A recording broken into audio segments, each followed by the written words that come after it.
Okay, so before we begin the video, I'd like to thank all the patrons who continue to support the channel. Thank you very much.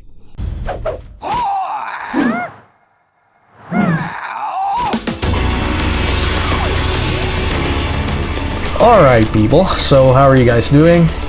So for this video, I really feel like not making this video anymore, you guys, because I've already done so many videos about DSS. But since a lot of you guys still don't understand how to apply pressure using DSS, I will now try to use a different approach. But before we begin this video, I like to make a quick disclaimer. This video is not going to teach us how to do DSS. I'd like to safely assume that you already have very good DSS execution and you can do transitions like while standing 4 into DSS, while standing 3 into DSS, 4-3 into DSS, junkyard into DSS, and many more. I'm not gonna mention them all. But if you don't, then I recommend that you watch my other videos first. The links are in the description below. Moreover, this video is gonna focus more on the strategy, on how to use DSS, rather than how to do DSS. Alright, so that's it. Sit back and enjoy the video.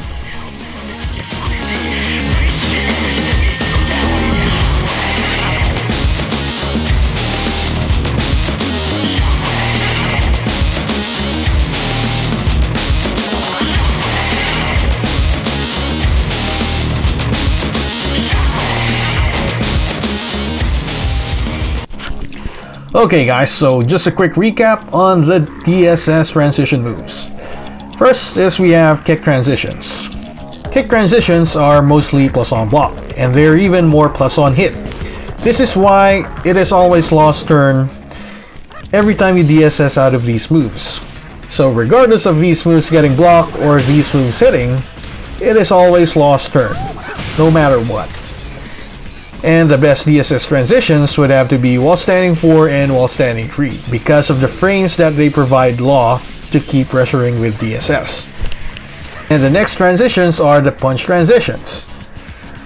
Punch transitions are mostly plus on hit, but not on block. They are minus on block.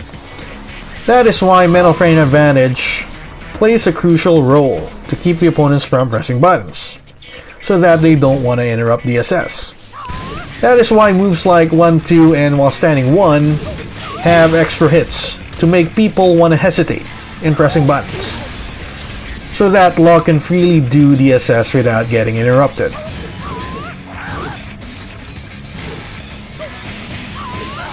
Alright, hope you understand that concept.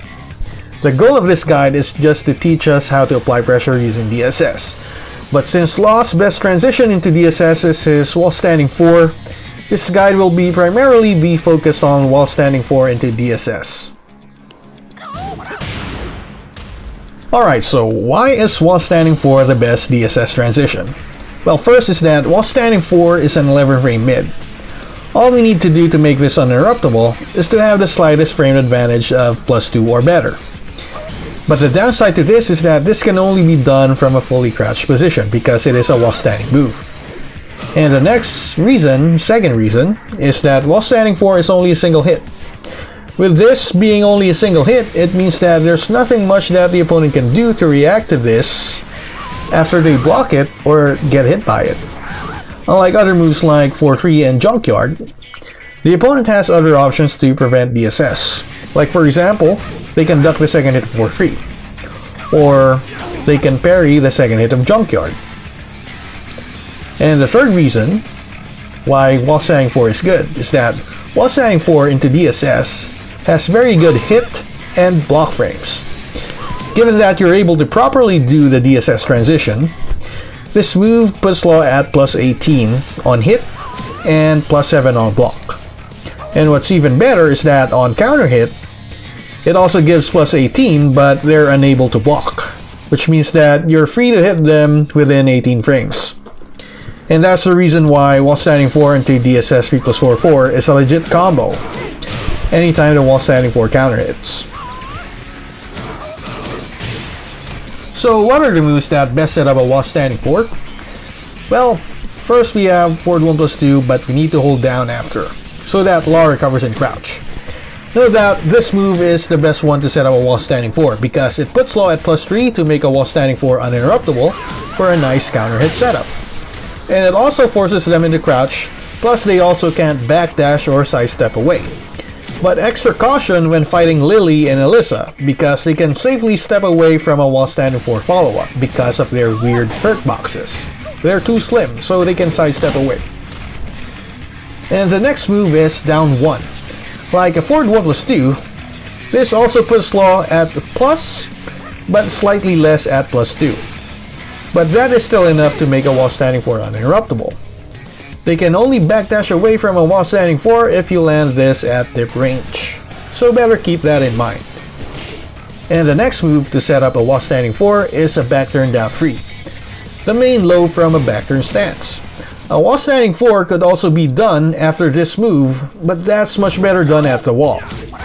In open ground, you may have to be careful of the wall standing 4 getting backdashed.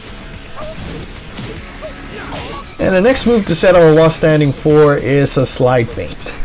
We all know about a wall standing 2 being used as a mid mix-up to a slide, but because a certain number of characters can punish a wall standing 2 very hard, like for example Mishima's can punish it with an electric, we can use a wall standing 4 at times we don't want to commit to a wall standing 2.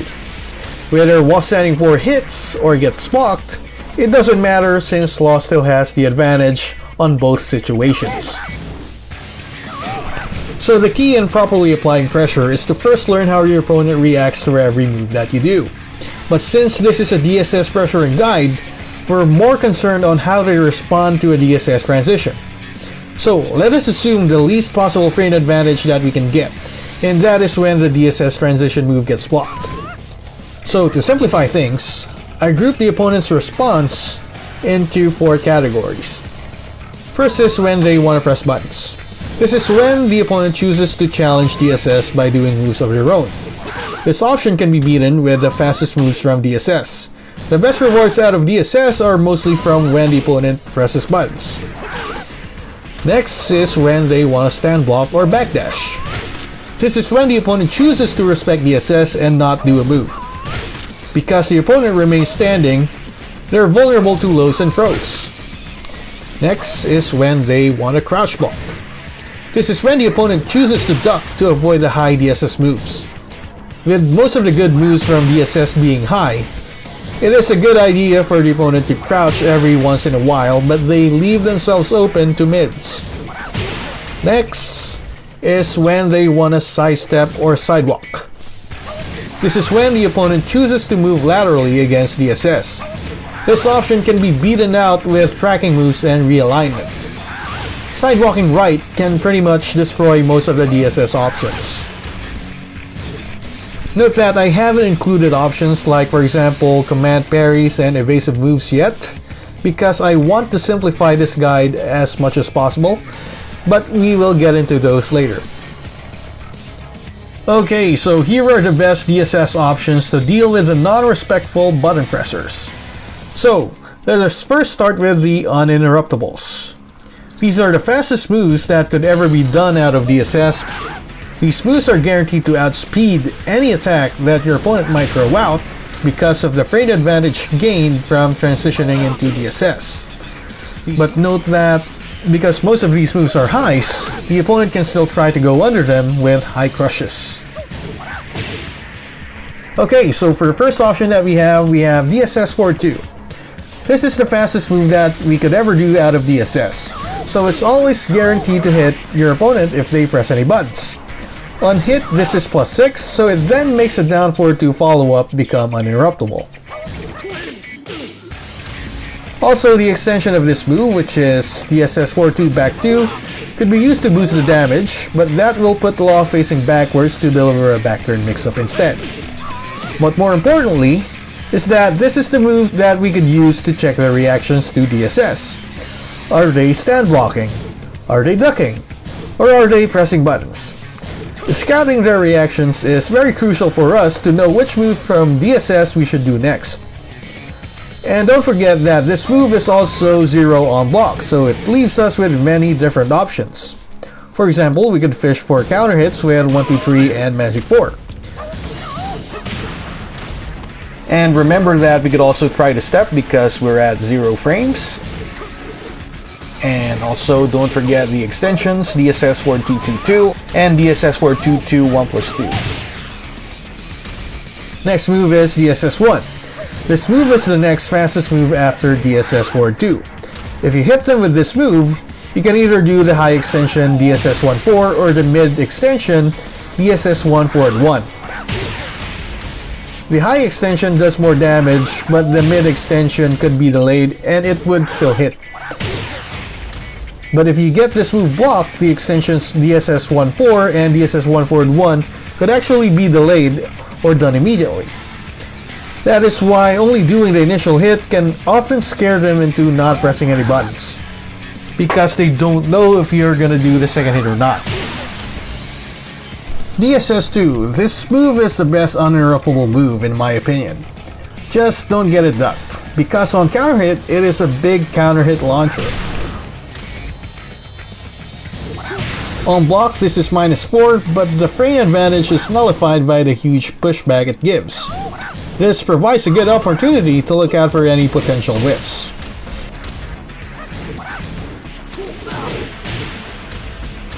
DSS 42, DSS 1, and DSS 2 are all highs, but their timings are totally different. DSS 42 would have to be ducked and punished early without confirming,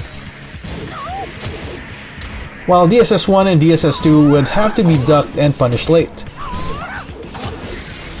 If DSS 42 is punished late, then it's likely that the punisher will just get blocked. And if DSS 1 and DSS 2 are punished too early, then the opponent will just get caught on their way up because DSS 1 and DSS 2 land later than DSS 42. Next is DSS 3+4-4. This move is the fastest mid out of DSS, which is also a launcher. Obviously, you wouldn't want to just throw this out right away because they can just easily duck the last hit. And not only that, the last hit is also -13 on block. So only use this move if you're getting ducked or getting high crushed. DSS 2+4. The DSS throw. Having a startup speed of 12 frames, this throw also becomes uninterruptible. But remember that they can still break this by pressing 2 or completely avoid it with a backdash. Since the kick moves are already plus on block, it would make sense to use uninterruptibles over the power crushes. Why risk taking damage with power crushes when we can just do uninterruptibles instead? But power crushes are more useful when law isn't plus during DSS, particularly after punch moves, which are mostly minus on block. But note that if they do moves that recover fast enough, like jabs for example, they may still be able to block or duck the power crush in time, so keep that in mind. So for power crushes, we have DSS 1+2. The high power crush, which can only be done out of DSS. Without DSS, this move could be done as down 1+2, 1+2. On block, this still pushes them back far enough for us to hunt for potential whiffs. Next power crush is DSS 4-3, the Dragon Cannon. Lost mid wall bouncing power crush. Without DSS, the command is 4-3, but be careful not to abuse this move too much because this is launch punishable by most characters. When using wall standing force, sometimes not always going into DSS is a good idea. Remember that wall standing 4 alone is -4 on block with a bit of pushback.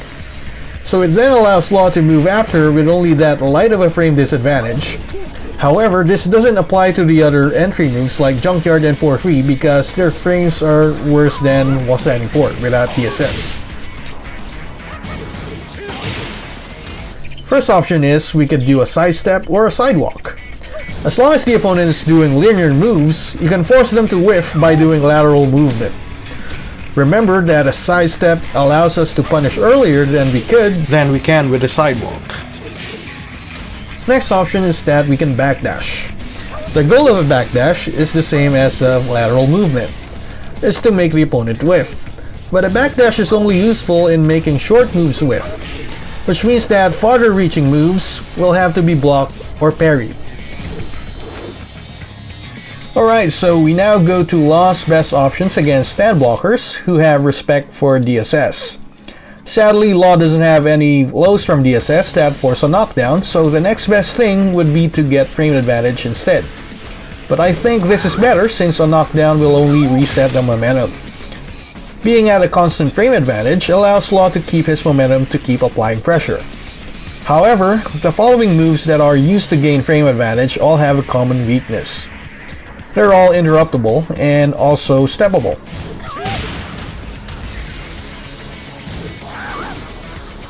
So for the first move, we have DSS 4. This is the low from DSS, and this puts Law at +5, but it pushes the opponent too far to even follow up with any good pokes. But at the wall, that pushback is nullified. And next is we have Legend Kick, DSS forward 4. This move is the one that I recommend against people who just respect DSS, because on block, this forces a mix-up by being at +7 on their face. And being at +7 makes a down forward 2 and a down forward 3 become uninterruptible.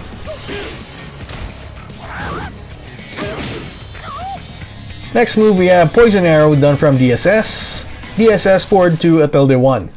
In open ground, this move will not do you much besides push the opponent back, but the pushback could then be used to hunt for potential lifts. At the wall is where this move really shines, because this is +5 on block and gives a wall splat on hit. And after this gets blocked, good follow-ups are down forward 2 and back forward 3 because they're uninterruptible at +5.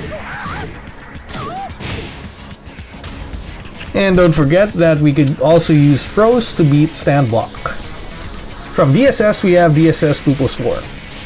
Throws also work well against people who stand block, so it makes sense to use the throw out of DSS.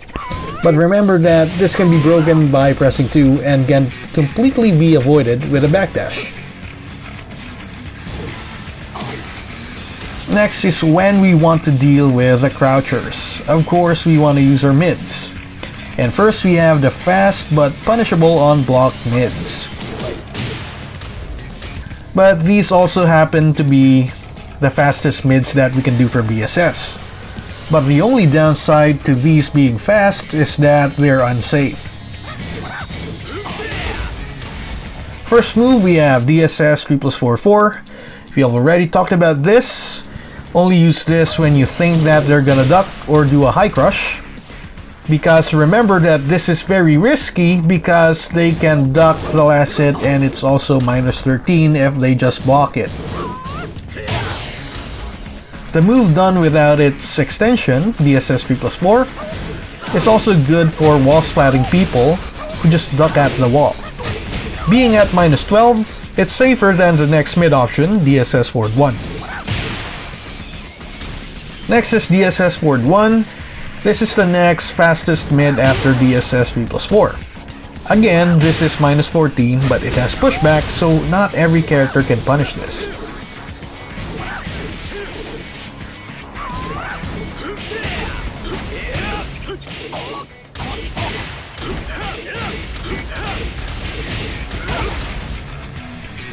Next, we have the Power Crush mid, DSS forward 3.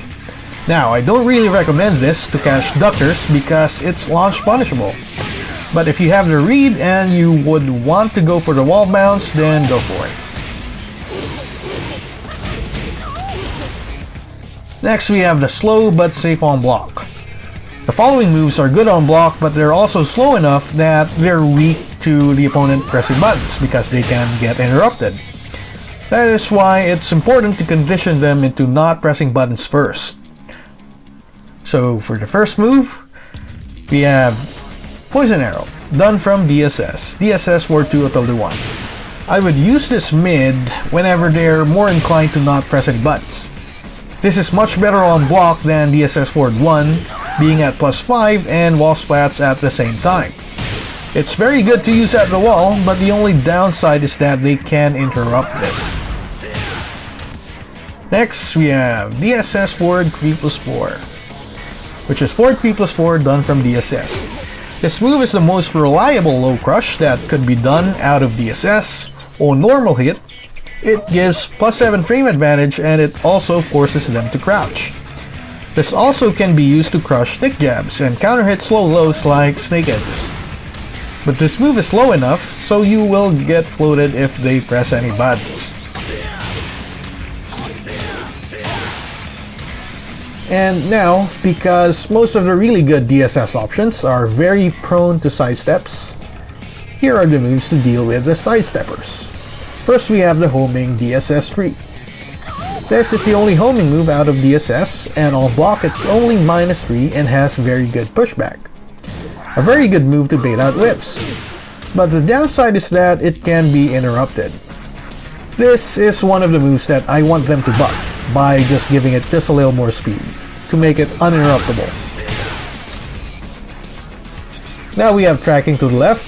We have DSS forward 2. Again, this is the fastest move out of DSS because this is the poke to scout how they react to DSS.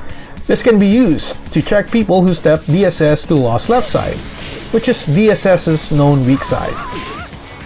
DSS forward 4, a legend kick done from either a while standing 4 or 4P.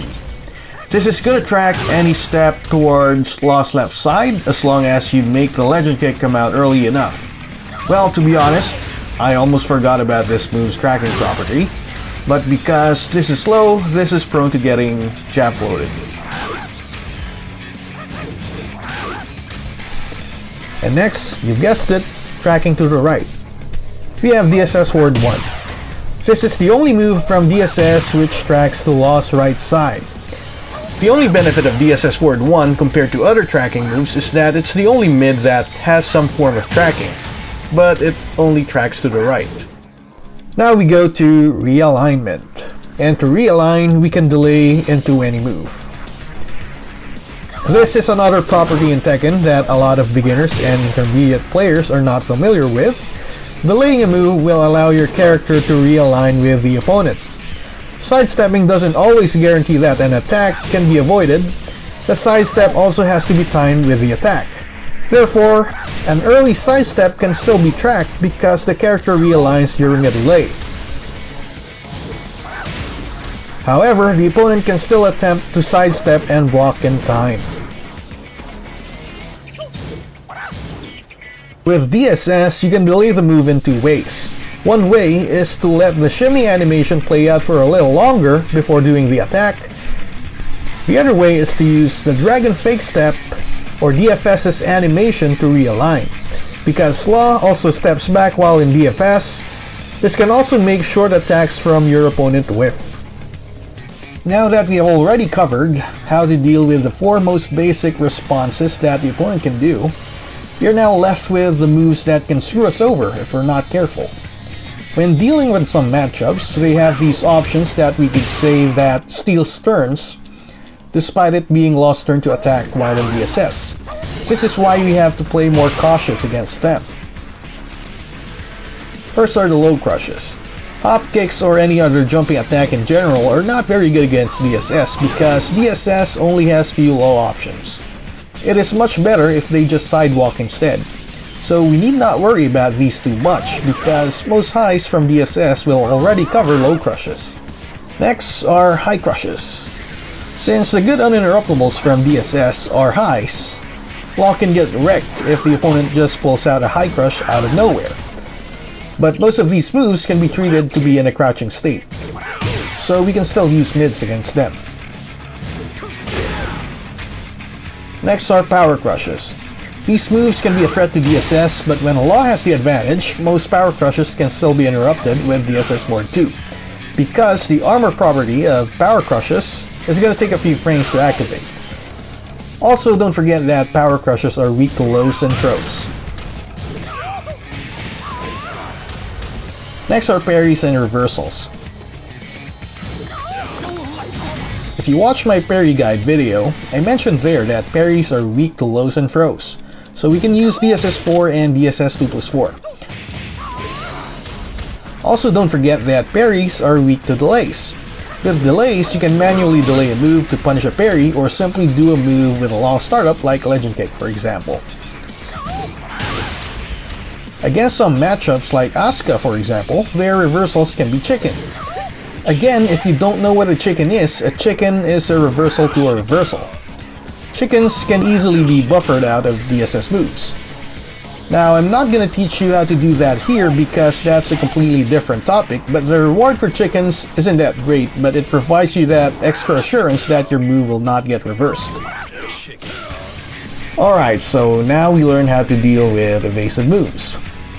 And here is when things can really get out of hand. For example, when fighting characters like Paul can do either forward 1+4, a move that has a built-in sidestep, and back forward 1, which is his backswing blow.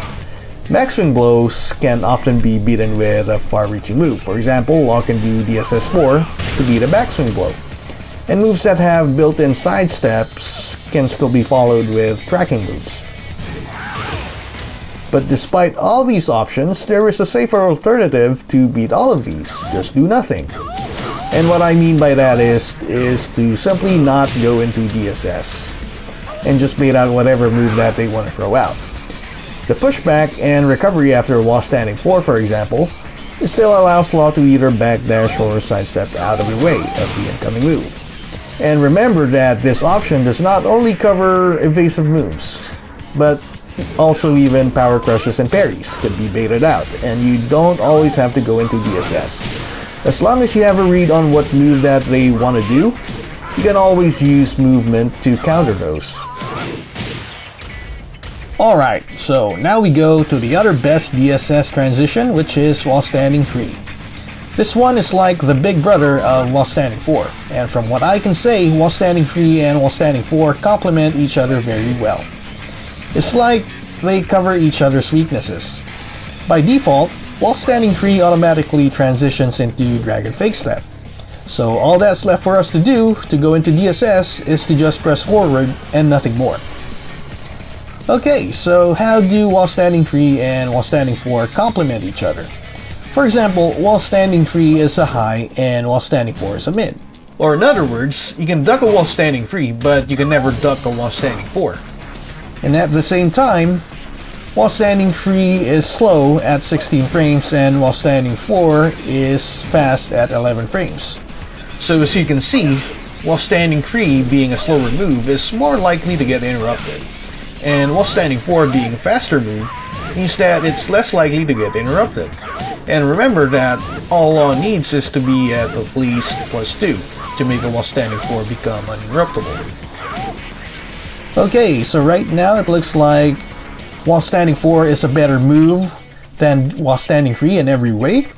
But if you think that, then that's where you're wrong, because where while standing 3 really shines is in the frame advantage department.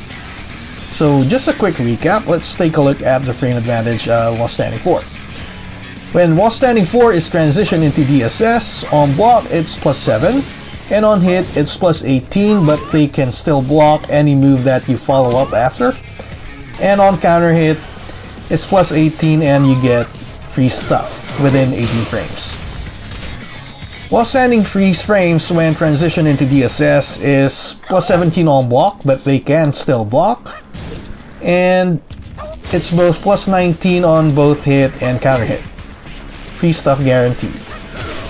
As you can see, all these plus frames are very massive on block. Being at +17 means that they cannot do most options, like when they block a while standing 4. For example, a move as low as DSS 4 cannot be interrupted, nor it can be stepped.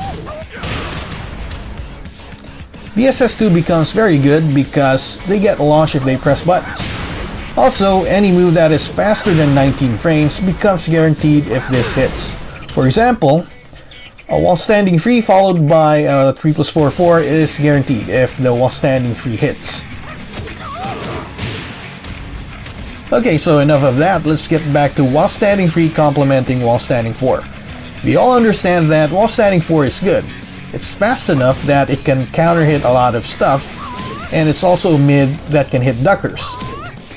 So the way that they can avoid getting hit by a while standing 4 is to stand block. and also avoid pressing buttons. And once they do that, that is when a while standing 3 becomes very good to use. So if you find that your while standing 4 is getting blocked a lot, remember that you have while standing 3 because it's one of Law's best pressuring tools. And I personally like using this whenever I don't feel like doing a slide. And yes, a slide is also a very good option when a while standing 4 is getting blocked a lot.